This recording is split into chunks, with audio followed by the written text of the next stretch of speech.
अगर तुम ये कहानी रात में सुन रहे हो तो एक बात याद रखना, कुछ चीजें सिर्फ देखी नहीं जाती, महसूस की जाती हैं। ये बात है उस रात की जब मैं पहली बार समझी कि मैं जो अकेली समझ रही थी वो सच नहीं था। रात के बिल्कुल 3 बज रहे थे, बारिश हो रही थी और पूरे घर में सिर्फ एक कमरा जग रहा था। मेरा लाइट हल्की सी जल रही थी और मैं बेड पर बैठी फोन स्क्रॉल कर रही थी। तभी मुझे लगा जैसे कोई मुझे देख रहा हो। मैंने नजर उठाई, कमरा खाली था, पर अगले ही सेकंड अलमारी के शीशे में मुझे अपनी ही परछाई दिखी।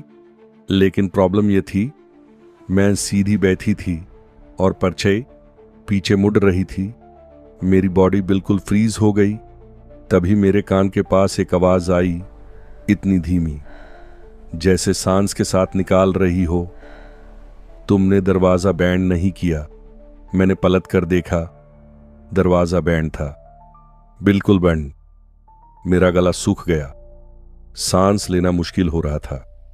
तभी बेड के नीचे से किसी चीज के घसीटने की आवाज आई, धीरे, बहुत धीरे। मैंने खुद को संभलते हुए कहा, कौन है वहां? कोई जवाब नहीं, पर बेड के नीचे से एक हाथ निकला, सेफ्ट, ठंडा, और उन उंगलियों पर नाखून नहीं थे, सिर्फ खून। मैंने चीखने की कोशिश की, पर मेरी आवाज ही गायब हो चुकी थी। तभी कमरे की लाइट बैंड हो गई। अंधेरे में सिर्फ एक आवाज थी, मेरी ही आवाज, जो बोल रही थी, अब चुप रहो, वो सुन लेगी। मुझे समझ ही नहीं आया, मैं बोल रही हूं या कोई और मेरी आवाज में बोल रहा है। लाइट जब वापस आई तो मैं खुद को बेड पर नहीं, जमीन पर बैठी पाई, और बेड पर कोई और बैठा था, बिल्कुल मेरी तरह दिखता हुआ।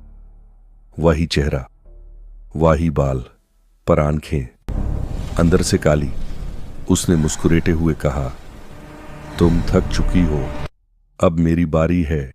मैं रोते हुए पीछे हटने लगी, पर कमरा छोटा होता जा रहा था, दीवारें पास आ रही थी, और तब उसने जो कहा, उसने मेरी रूह तक हिला दी। तुम समझ नहीं रही, तुम यहां मेहमान थी, इस घर में रहने वाली मैं हूं। सुबह जब आंख खुली तो मैं हॉस्पिटल में थी। डॉक्टर ने कहा मुझे सीवियर ट्रॉमा हुआ है, पर असली सच तब सामने आया।